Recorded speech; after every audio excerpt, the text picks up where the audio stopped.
today on 15 on 15. Drivers 35 and younger are the biggest offenders of texting and driving.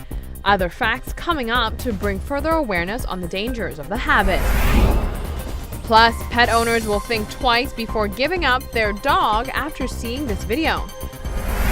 And we go on an adventure with a local chef to gather ingredients found on a beach for a traditional dish.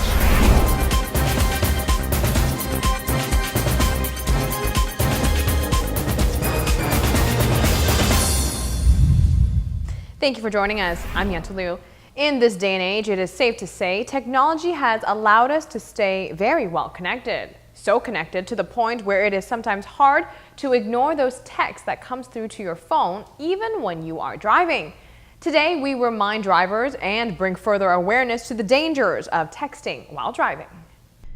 Dorshan Salmon spoke with Ryan Koch, who is a member from the Traffic Awareness Committee formed by the Kiwanis Club of Aruba.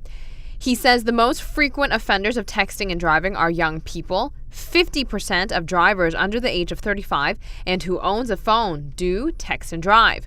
When texting, the driver is manually, visually, and cognitively at a disadvantage, being behind the wheel. When you text and drive, you indeed use all those distractions at the same time. And according to research, the average time that you are distracted is 5 seconds.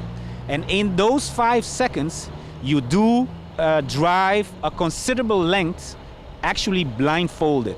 So it is very dangerous. Statistics on the island reinforces that the roads can be unsafe, and further awareness needs to be brought to drivers' attention when it comes to texting and driving.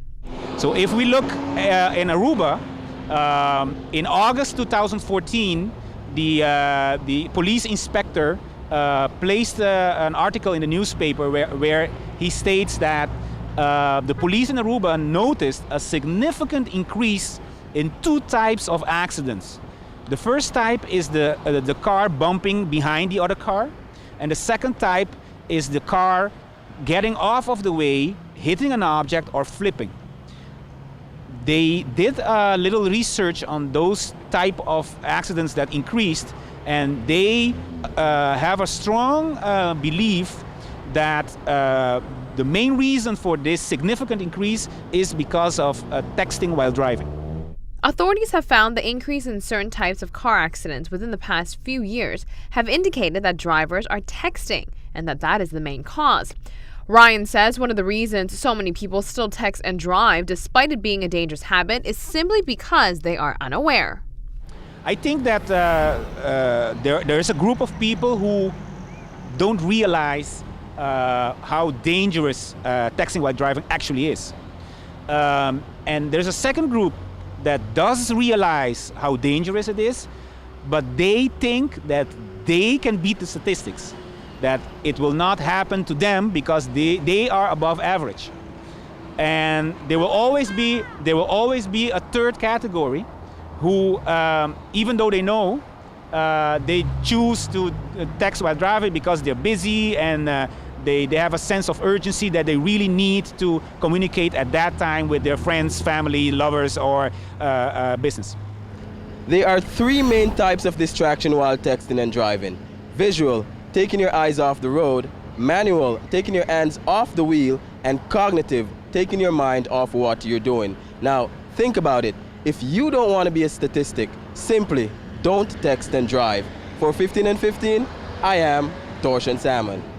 On Monday night's edition of 15 on 15, Ryan Koch will reveal what the Traffic Committee believes policymakers can do in order to have a free texting and driving island. And I had a very exciting phone call this week. The ladies from Magic FM's Speak At talk show asked me to fill in for Jacqueline Settle on Wednesday, and we had a blast.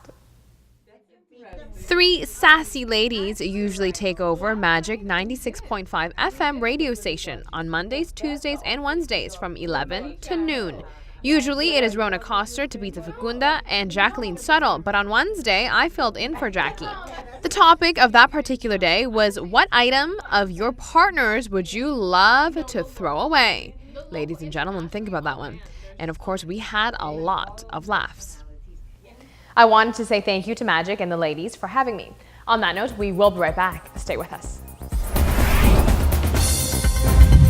When we return, don't underestimate how much your dog loves you.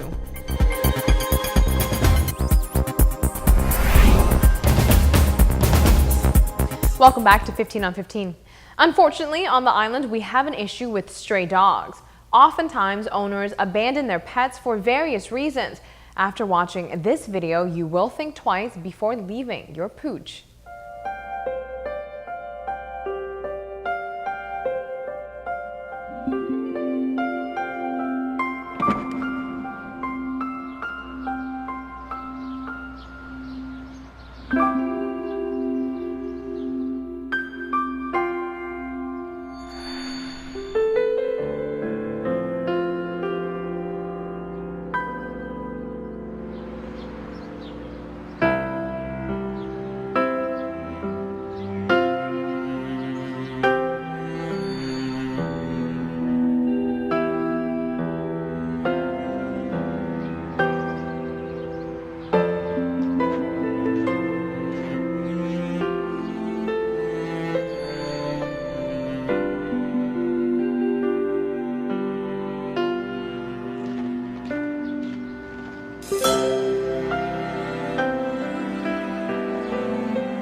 We'll let you ponder on that video for a while. Let's take a break. This is what's coming up next.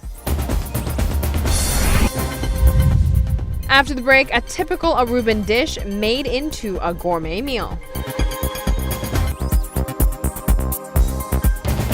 Now, on the last 15 on 15, I ventured to the beach with local chef Irvin Cruz to gather seawater and forage banana reefs to cook up a traditional dish. Today, we show you the finished product. In case you missed it, I went on an adventure with Chef Irvin Cruz to the beach to get seawater, as well to pick up a few twigs of banana de riff for a local dish called pisca tempura. Back at the kitchen table, Chef Cruz shows us the cleaning process for the ingredients. The seawater must be filtered. The banana de riffs must go through two cleansing processes. First, it must be placed in warm water. Afterwards, cold. Afterwards, the putting together of the dish may begin. The blue sea gel you see here is made from the seawater. Blue curacao was added after infusing the sea owl with limes and other ingredients for 4 hours. Chef Cruz carefully places every ingredient on the small piece of fish, including the banana de riffs. Plating is a significant process for the chef. He explains. Why plating? Because people eat first with the eye. And if they see it looks delicious, then maybe it's gonna taste delicious. So if you have both combos, so eye and flavors, then it's a complete dish. And as a chef, and you want to express yourself also as an artist. And this is our way of expressing who we are. Although looking good is important, at the end of the day, it is all about the taste. Chef Irvin doesn't only add local ingredients from Aruba just for show. They have to enhance the flavor of the dish as well. First is flavor. For example, you can see all our dishes are beautifully prepared and beautifully plated, but first we think of the flavors. What can we do with these flavors? So, for example, when we make a dish, for kitchen table and also for my other restaurant and White. We first put one item as a priority, and what can we enhance that item with different flavors. So we thought of the fish sausage with the glaze on top, and what can we enhance it with? Instead of putting salt on it, what can we do? So we added the banana di rif, the seawater, and instead of putting salt, we infuse seawater for more aromatic flavors. So that's also a additive for the salt components instead of adding salt. Aruba's local cuisine is a huge inspiration to chef crews.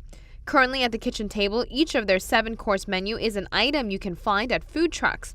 This is a great experience for locals as well as tourists. This month our menu is inspired by Aruban street food. So we have pisca temperado, you get it at the food trucks. We have sopa de oyster, that's oyster soup that you get on the food trucks. And we have steak basket that you get on the food trucks. We have a duck dish, and you have Johnny cakes that you also get on food trucks. So by getting all these ideas what you eat at food trucks and changing them and have still the similar flavors that you love when you go to a food truck, that's our goal. But to let not only the locals but mostly the tourists, because when you come to a Caribbean island, that's what you want to eat, the Caribbean or local food. I personally tasted the dish myself, and I have to tell you, you could really flavor the natural saltiness from the banana di rifs and salt water. The flavors were absolutely fantastic. The kitchen table is located inside the Blue Residences, so if you'd like to taste those local typical Aruban dishes but made gourmet, call 528-7015 for more information. That is all the time we have for today. We'll see you next time.